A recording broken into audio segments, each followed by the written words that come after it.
Hello cadet. मैं Ketan Rathod 3 Gujarat naval unit NCC Bhavnagar से। ये आज का हमारा दूसरा वीडियो लेक्चर है। इससे पहले के लेक्चर में हमने एनसीसी के सिद्धांत, एनसीसी का इतिहास, एनसीसी सॉन्ग, एनसीसी का मोटो क्या है, इसके बारे में जानकारी ली थी। इस दूसरे लेक्चर में हम एनसीसी के बारे में और आगे कुछ जानने की कोशिश करेंगे। तो आज सबसे पहले हम जानते हैं एनसीसी फ्लैग के बारे में।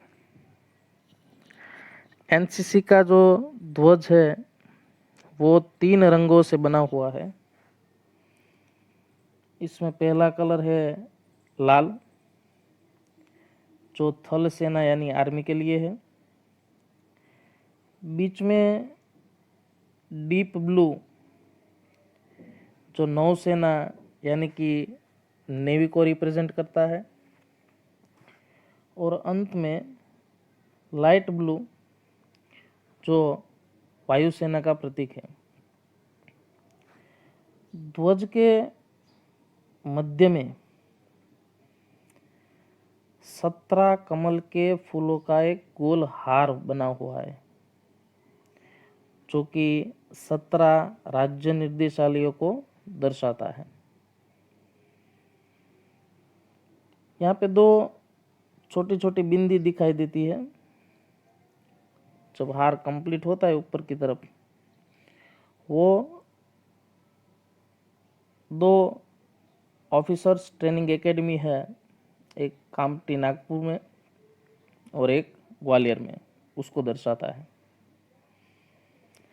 इस हार के मध्य में स्वर्ण अक्षरों में एनसीसी लिखा हुआ है और ध्वज के नीचे एनसीसी का आदर्श वाक्य एकता और अनुशासन लिखा है। तो ये बात थी एनसीसी के फ्लैग की। एनसीसी का पूरा संगठन कैसे बना हुआ है, तो इसमें सबसे ऊपर डायरेक्टर जनरल ऑफ एनसीसी यानी कि डीजी एनसीसी,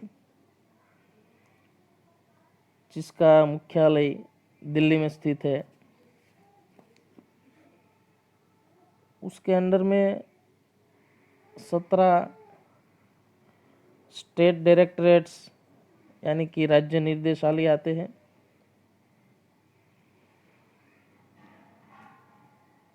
उसके अंडर में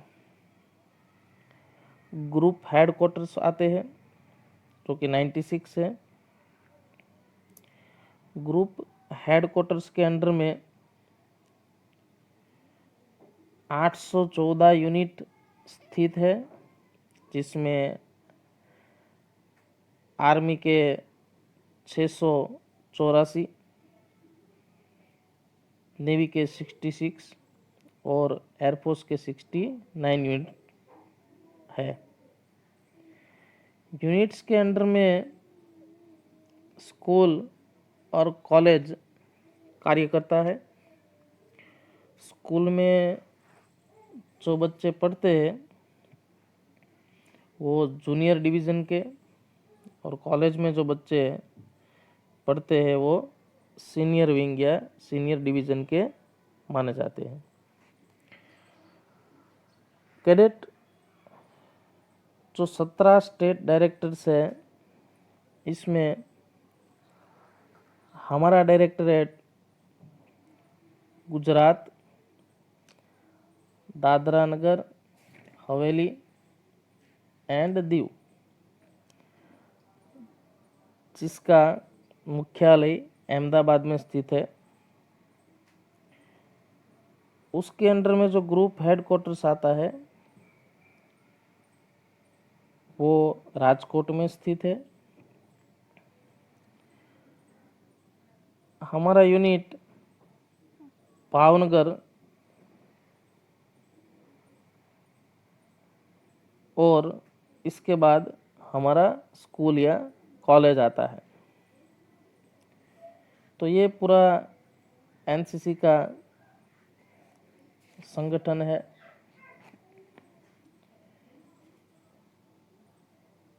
इसमें जूनियर डिवीज़न यानी कि जूनियर विंग के जो स्कूल के बच्चे हैं उसका क्राइटेरिया है 13 से 18 साल,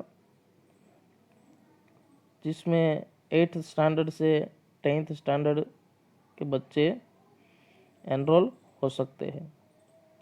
कोर्स का ड्यूरेशन 2 साल का होता है। वैसे ही सीनियर डिवीज़न विंग में 11th स्टैंडर्ड से कॉलेज तक के बच्चे एनरोल हो सकते हैं, जिसकी आयु 18 साल या 26 साल के बीच में है। लेकिन एनरोलमेंट होने के लिए 24 या उसके कम साल होने चाहिए। ये कोर्स 3 साल का होता है। एनसीसी में जो एक्टिविटी होती है वो किस तरह की होती है? तो एनसीसी में प्रशिक्षण, राष्ट्रवाद, देशभक्ति, अनुशासन, दल भावना, संघ भाव, नेतृत्व, आत्मविश्वास जैसे गुणों की शिक्षा देता है और कैडेट के समग्र व्यक्तित्व के विकास में मदद करता है। एनसीसी सभी कैडेट को बेहतरी के अवसर प्रदान करती है, चाहे वह किसी भी जाति, पंथ, धर्म और आर्थिक स्तर के हो। एनसीसी के लक्ष्यों के आधार पर संगठन ने कैडेटों के लिए पाठ्यक्रम तैयार किए हैं।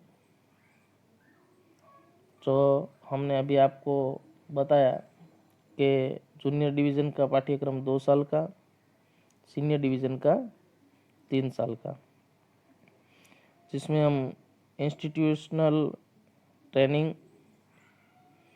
Adventure and sports, career counselling, youth exchange programme, community development and social service, ये सबको मिला के पूरे 2 या 3 साल का कोर्स रहता है। तो सबसे पहले है इंस्टीट्यूशनल ट्रेनिंग। यह प्रशिक्षण अधिकतर कैडेटों को स्कूल और कॉलेजों में दिया जाता है। इसके अतिरिक्त विंग के अनुसार संबंधित सेवाओं का बुनियादी ज्ञान भी कैडेटों को दिया जाता है, जैसे कि नौसेना विंग के कैडेटों के लिए यानी कि नेवी के लिए नौकायान, बोट पुलिंग,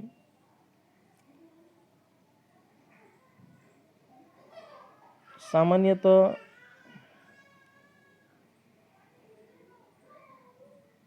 यह इंस्टीट्यूशनल ट्रेनिंग के अलावा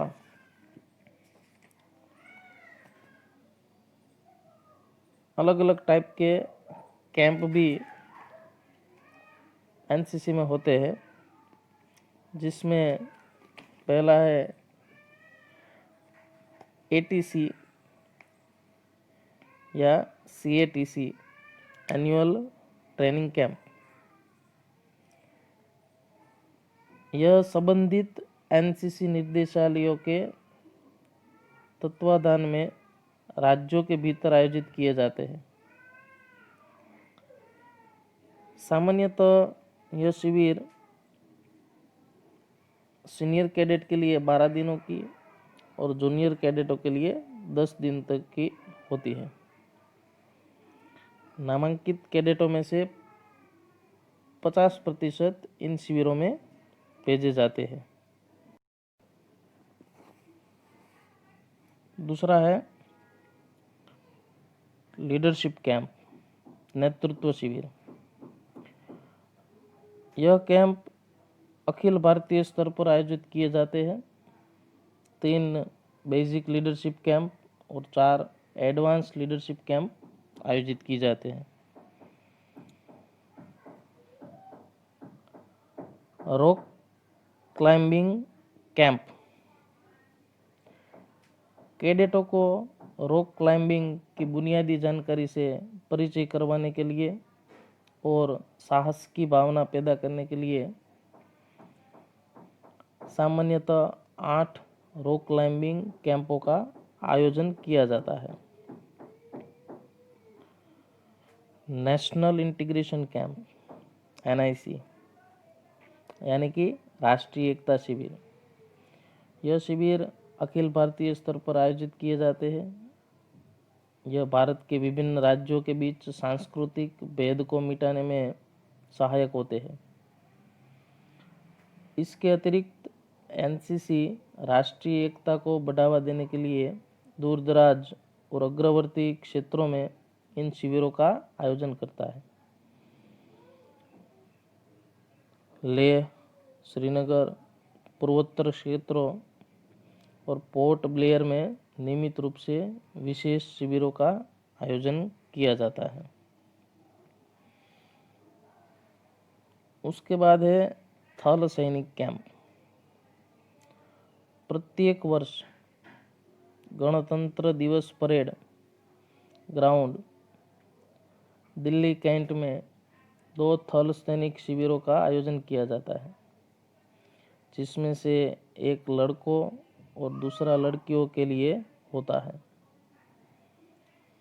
विभिन्न निर्देशालयों के कैडेटों द्वारा विभिन्न प्रतियोगिताओं में अर्जित अंक गणतंत्र दिवस बैनर की दिशा में योगदान करते हैं। RDC, रिपब्लिक डे कैंप, गणतंत्र दिवस शिविर एवं प्रधानमंत्री की रैली। गणतंत्र दिवस शिविर एक बहुत ही प्रतिष्ठित शिविर है, जिसका उद्घाटन भारत के उपराष्ट्रपति द्वारा किया जाता है और जिसमें रक्षा मंत्री, रक्षा राज्य मंत्री, दिल्ली के मुख्यमंत्री और तीनों सेनाओं के अध्यक्ष और अन्य गणमान्य व्यक्ति आमंत्रित होते हैं। शिविर में एक घुड़सवारी प्रतियोगिता और 3 सांस्कृतिक कार्यक्रम होते हैं, जिनमें महत्वपूर्ण गणमान्य व्यक्तियों को मुख्य अतिथि के रूप में आमंत्रित किया जाता है। शिविर का समापन 27 जनवरी को प्रधानमंत्री की रैली के साथ होता है, जिसमें NCC की सभी गतिविधियों को दर्शाया जाता है।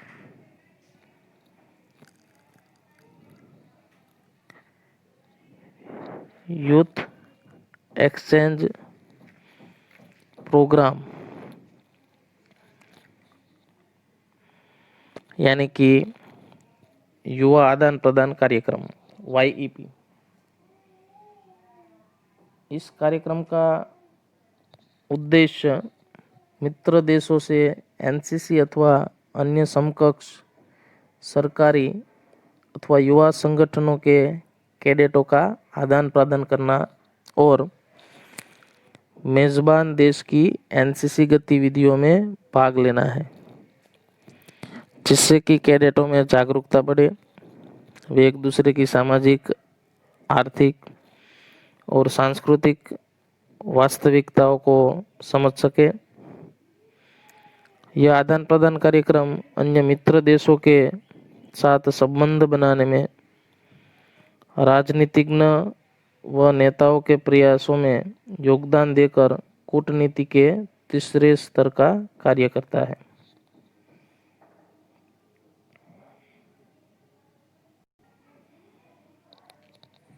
इसके अलावा कुछ एडवेंचर ट्रेनिंग कैंप भी होते हैं, जिसमें trekking camp, parasailing, camel safari, sailing expedition, white water rafting, scuba diving, motorcycle या साइकिल एक्सपीडिशन। कुछ सोशल एक्टिविटी भी एनसीसी में होती है, जैसे कि वृक्षारोपण, रक्तदान, प्रौढ़ शिक्षा, सामुदायिक कार्यों जैसे कि सफाई और स्वच्छता अभियान में सहयोग, आपदा राहत, कुष्ठ रोग विरोधी अभियान, एड्स जागरूकता अभियान, कैंसर जागरूकता अभियान, ऐसी कुछ सोशल एक्टिविटी भी एनसीसी में करवाई जाती है। इसके अलावा स्पोर्ट्स इवेंट्स भी होते हैं, जो कि inter directorate sports competition, shooting, football, hockey, kabaddi और खो खो के होते हैं। सामान्यतः ये सब ट्रेनिंग जो शिविर में भी मिलती है, इंस्टीट्यूशनल मिलती है, जिससे personality development, endurance, courage, enthusiasm, self confidence, loyalty, unselfishness, public speaking, ये सब कैडेट्स में विकसित होता है। हम एनसीसी करते हैं 2 साल या 3 साल का कोर्स स्कूल में या कॉलेज में, तो हमें इससे क्या लाभ होते हैं? तो पहला लाभ ये है कि इसमें सर्टिफिकेट एग्ज़ाम होता है। सामान्यतः जो बच्चे जूनियर डिवीज़न में है, स्कूल लेवल पे जो एनसीसी रखते हैं,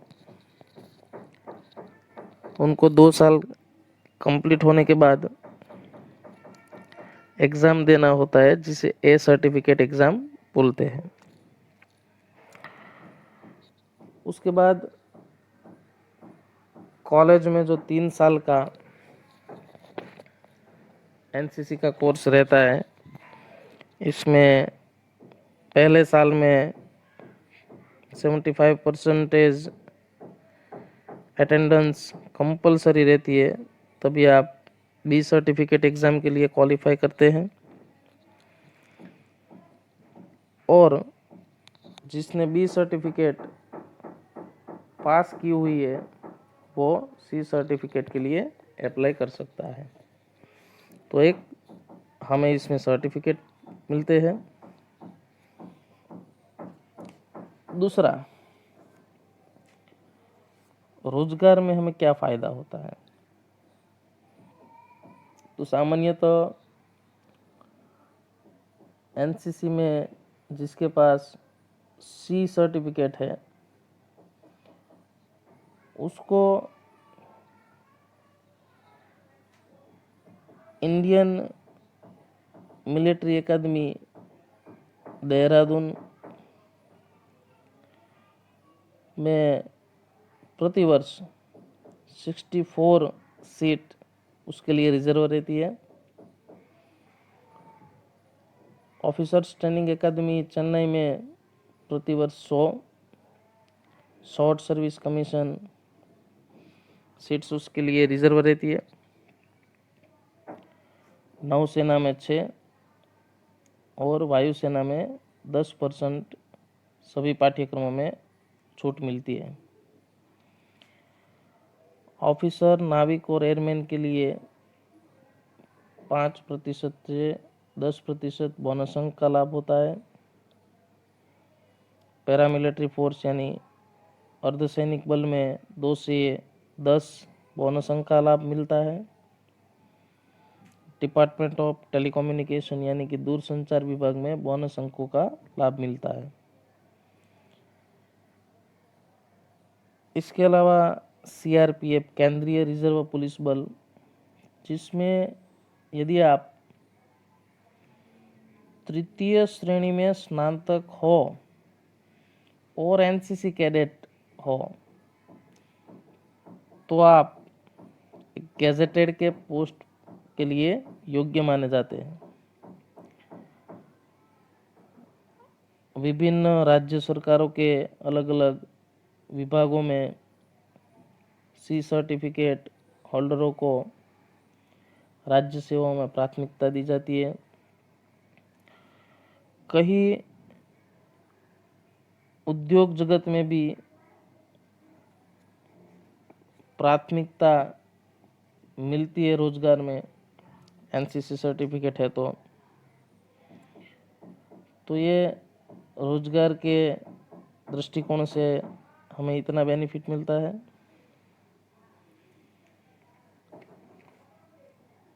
NCC cadets welfare society scholarship, जिसमें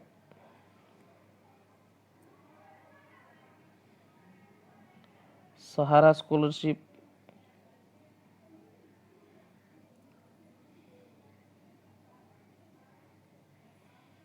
बेस्ट कैडेट अवार्ड, जो 2 कैडेट चुने जाते हैं। इसमें हेडक्वार्टर में जो बेस्ट कैडेट है उसको 3000 और सेकंड बेस्ट कैडेट को 2000 हर साल दिए जाते हैं। इसके उपरांत यदि आप एनसीसी रिलेटेड एक्टिविटी करते हैं और वो एक्टिविटी अधिक जोखिम वाली होती है तो मृत्यु के केस में 4 लाख, परमानेंट डिसेबिलिटी होती है तो 4 लाख तक, और टेम्परेरी डिसेबिलिटी के लिए 1,75,000 तक की धनराशि दी जाती है। अन्य गतिविधि के लिए मृत्यु के किस्से में 3.5 लाख, परमानेंट डिसेबिलिटी यानी कि स्थायी रूप से दिव्यांग होने पर 3.5 लाख, इससे अधिक नहीं मिल सकता, और अस्थायी रूप से दिव्यांग होने पर 1,75,000 तक की धनराशि यानी कि सहायता से प्रदान की जाती है। तो आज हमने एनसीसी फ्लैग, एनसीसी के संगठन, एनसीसी में कौन कौन सी ट्रेनिंग दी जाती है, एनसीसी में कौन कौन से कैंप होते हैं, एनसीसी से हमें क्या बेनिफिट मिलता है, एनसीसी में हमें कौन से स्कॉलरशिप मिलते हैं, कौन सी सहायता मिलती है, इसके बारे में आज हमने जाना। Thank you.